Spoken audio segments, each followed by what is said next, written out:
Imagine a world where space travel is as common as air travel, where launching into orbit doesn't require fiery rockets, but a smooth, silent ascent.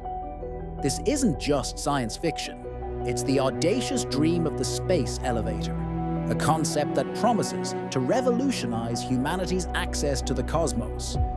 But what stands between us and this incredible future? Let's explore the cutting edge of space elevator research. The core hurdle for a terrestrial space elevator is astonishingly simple, yet profoundly difficult: finding a material strong enough. Picture a cable stretching over 62,000 miles, 100,000 kilometers, from Earth's surface into geostationary orbit and beyond, holding its own immense weight and the weight of ascending payloads. This isn't just about strength. It's about an unprecedented strength-to-density ratio. Current engineering materials, even the strongest ones, fall woefully short. Steel, a marvel of modern construction, would snap under its own weight long before reaching even a fraction of the required length. Kevlar, used in bulletproof vests and even advanced carbon fibers, while incredibly strong for their weight, simply don't possess the specific strength needed to withstand the immense tensile forces involved. The sheer scale of the structure demands a material with properties far beyond anything we currently mass produce. The cable's length is dictated by the physics of geostationary orbit, where an object remains stationary relative to a point on Earth's equator. To achieve this, the elevator's center of mass must be at geostationary altitude, approximately 22,136 miles, 35,186 kilometers above the equator. This means the cable must extend significantly further, with a counterweight at the very end to balance the forces and keep the entire structure taut. This incredible length, combined with the need to support payloads, places an unimaginable strain on the material. The challenge isn't just about the cable's braking strength, but its ability to withstand its own mass. Every inch of the cable contributes to the load on the sections below it. This cumulative stress means that the material at the base of the elevator would need to support the weight of tens of thousands of miles of cable above it, plus the weight of the climber vehicles. It's a monumental engineering problem that pushes the boundaries of what we understand about material properties. Despite the daunting material challenges, the scientific community is actively pursuing solutions, focusing on exotic materials with extraordinary properties. Carbon nanotubes, CNTs, are at the forefront of this research. These cylindrical nanostructures, made of carbon atoms arranged in a hexagonal lattice, possess theoretical tensile strengths hundreds of times greater than steel, with incredibly low density.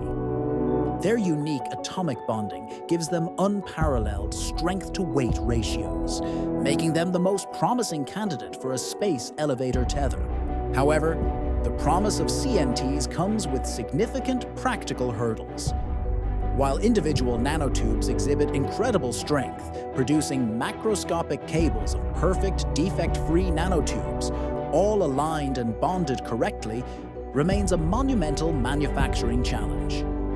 Current production methods yield short, imperfect nanotubes, and scaling up to miles-long, high-strength strands is a complex engineering feat. Researchers are working tirelessly on techniques like chemical vapor deposition and advanced spinning methods to overcome these limitations, aiming to create continuous, high-quality fibers. Beyond carbon nanotubes, other advanced materials are also under investigation.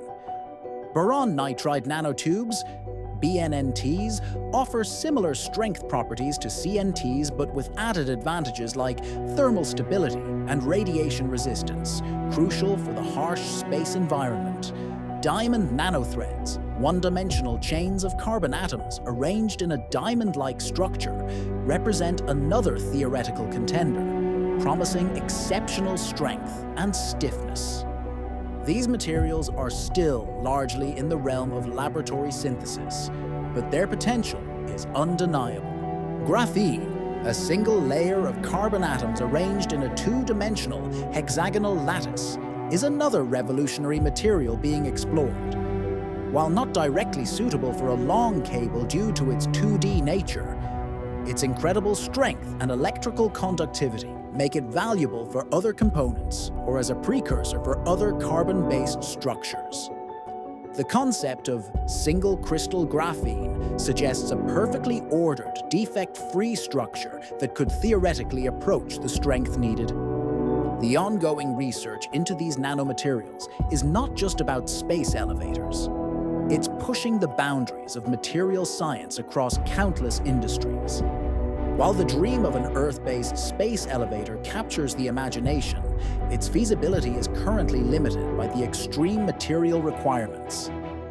Earth's deep gravity, well, and rapid rotation impose immense stresses on any tether extending into space. The sheer strength needed to overcome these forces with existing or near-future materials makes an Earth elevator a long-term, perhaps multi-century goal.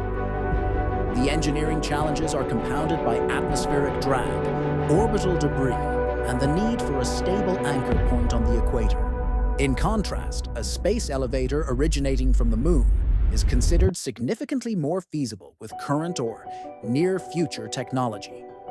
The Moon's weaker gravity, about 1/6 of Earth's, drastically reduces the strength-to-density requirements for the tether material.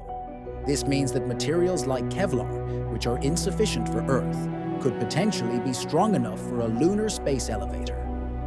A lunar elevator would extend from the Moon's surface towards the Earth-Moon L1 Lagrange point, a gravitationally stable point where the gravitational pulls of Earth and Moon balance. A lunar elevator, often called a lunar spaceline or lunar elevator, would offer a more accessible pathway to space for lunar resources. It could facilitate the transport of lunar regolith, water ice, and other materials to orbital processing facilities or even to Earth orbit. This concept leverages the Moon's lower gravity and lack of atmosphere, simplifying construction and operation. It also opens up the possibility of using lunar resources as building materials for the elevator itself, further reducing costs and logistical complexities. The Moon's slower rotation also simplifies the dynamics of a lunar elevator compared to Earth's. The primary challenge would shift from material strength to the precise engineering of the tether's trajectory and stability in the Earth-Moon system. A lunar elevator could serve as a crucial stepping stone for humanity's expansion into the solar system, providing a low-cost, high-volume transportation system for lunar mining and future deep space missions. It represents a more immediate and achievable goal in the grand vision of space elevators. The space elevator concept isn't limited to a single, vertical cable from a planetary surface. Researchers and engineers are exploring a variety of alternative and complementary concepts that could achieve similar goals of low-cost space access. One such concept is the lunar spaceline, which we touched upon earlier. This involves a tether anchored on the Moon's surface, extending towards Earth's geostationary orbit or even further, potentially connecting to an Earth-orbiting space station. This system would leverage the Moon's weaker gravity and serve as a vital link for lunar resource utilization and deep space missions. Another intriguing concept is the Sky Ladder, which envisions a multi-stage approach to space access. Instead of a single continuous cable from Earth's surface, a sky ladder might consist of multiple space elevators or to orbital structures. For instance, one elevator could extend from Earth to a low Earth orbit, LEO station, and another from that station to geostationary orbit, GEO, or even a separate elevator from the Moon. This modular approach could potentially reduce the individual material strength requirements for each segment, making construction more manageable. It also offers redundancy and flexibility in operations. Beyond these direct elevator concepts, related ideas like orbital rings or launch loops also aim to provide non-rocket space launch. An orbital ring is a massive rotating structure in low Earth orbit, magnetically levitated and supported by a network of skyhooks or tethers extending down into the atmosphere. Payloads could be lifted to the ring via conventional means or even short elevators, then accelerated to orbital velocity by the ring itself. While even more ambitious in scale, these concepts share the underlying goal of making space access routine and affordable, transforming our relationship with the cosmos. These alternative concepts highlight the breadth of innovative thinking in space infrastructure.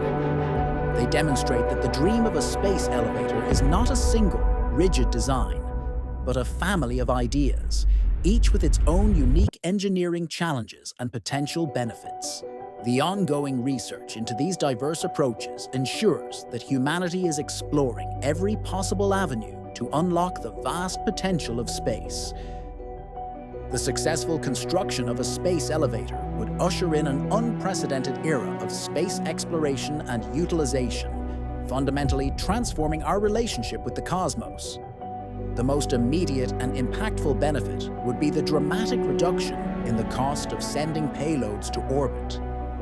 Current rocket launches are incredibly expensive, often costing thousands of dollars per pound. A space elevator could potentially drop this cost to as low as $100 per pound, making space access affordable for a much wider range of industries and individuals. This cost reduction would unlock a cascade of new possibilities. Imagine constellations of thousands of satellites providing global internet access, real-time environmental monitoring, and advanced navigation systems at a fraction of today's cost. Space tourism would become accessible to a broader demographic, allowing more people to experience the awe-inspiring view of Earth from orbit. New industries would emerge, from orbital manufacturing of specialized materials to large-scale solar power generation in space, beaming clean energy back to Earth. Beyond Earth orbit, a space elevator would serve as a superhighway to the solar system. Payloads could be lifted to the top of the elevator and then flung into deep space with minimal additional propulsion, making missions to the Moon, Mars, and even the asteroid belt significantly cheaper and more frequent. This would accelerate asteroid mining, providing access to vast reserves of precious metals and water, and facilitate the establishment of permanent human settlements beyond Earth. The elevator would act as a continuous, high-volume transport system, enabling sustained human presence and economic activity in space. Furthermore, space elevators offer a far more environmentally friendly way to access space compared to traditional rockets. Rockets burn vast amounts of fuel, releasing greenhouse gases and other pollutants into the atmosphere. An electric-powered space elevator would have a minimal environmental footprint, providing a sustainable pathway to space. This shift towards cleaner space access aligns with global efforts to protect our planet while expanding our reach into the universe. The space elevator is not just about getting to space. It's about building a sustainable, prosperous future for humanity among the stars. While the space elevator remains a futuristic concept, it's far from mere fantasy. Dedicated organizations and researchers worldwide are actively working to make it a reality, pushing the boundaries of material science and engineering. One notable player is the Japanese construction company Obayashi Corporation, which famously announced plans to build a space elevator by 2050, leveraging carbon nanotube technology. While their initial 2025 target was ambitious and has been delayed, their continued interest and research highlight the serious engineering consideration being given to the concept. The International Academy of Astronautics, IAA, a leading non-governmental organization in space, published a comprehensive technological feasibility assessment in 2013. This report projected that the necessary specific strength for tether material could be achieved within 20 years, indicating that the material science breakthroughs are within reach. Such assessments provide crucial roadmaps for research and development, identifying key milestones and technological gaps that need to be addressed. They underscore the scientific community's belief in the ultimate viability of the space elevator